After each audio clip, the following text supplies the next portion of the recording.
There are going to be a lot of security challenges that will be very, very specific to particular countries, right? It's very difficult to talk about a regional policy that's going to cut across in the same way across all of these countries. Having said that, there are some things that are going to be common, particularly border security, the appeal of certain groups because it's the same language. When we're looking at recruitment drives by particular groups like ISIS or Al-Qaeda, they're going to be targeting all of these countries. The security challenges are quite numerous because on one hand borders are disputed, so even states cannot agree where the border runs. Then there is the phenomenon of irregular migration and transnational crime, what is definitely prospering if borders are not well managed, and they cannot be managed because they are just so extended and so difficult to monitor. Transnational crime has different levels where you have to look at more like not to see the simple migrant or the one in the lowest chain of this process as the real criminal, but focus on those who really benefit big. Development is important. Some of the Northern African countries are only a transit area from the African countries or from crisis countries like Syria, for example, or like Sudan.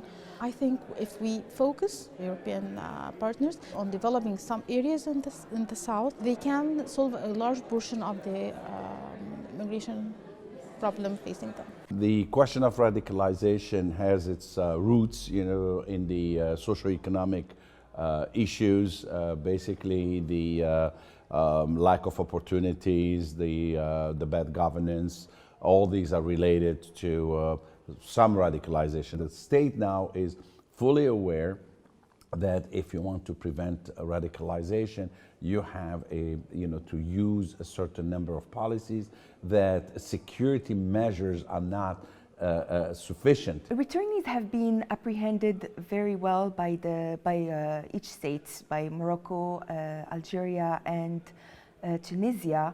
The issue now at hand is to see how to reintegrate them into the society and how to prevent, obviously, terrorist attacks, and also how to move on from the security-only lens to a more wholesome approach that encompasses education, re-education, training of imams and things like that. A more holistic approach to security, that is what I'm more interested in. Religious, curriculum is not enough.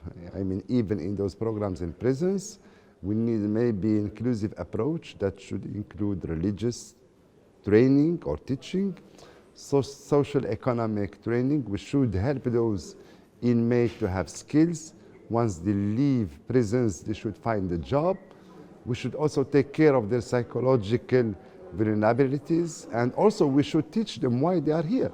Which means to initiate them to legal teaching and human rights teaching. I think that women's subordination to the patriarch, to the male, whether the husband or the son or the father, played a role in women joining VE groups. Therefore, they can play an important role in countering that. If we are able in this region to limit the subordination of women to the male, that will certainly impact peace and security. Gender is not only about women, it's more than about that. It's about the dynamic change of gender norms during conflict. So it has to do with masculinity concepts changing, femininity concepts and gender roles changing. So what I would rather call for is supporting more initiatives that work on localizing women, peace and security agenda, that work on peace,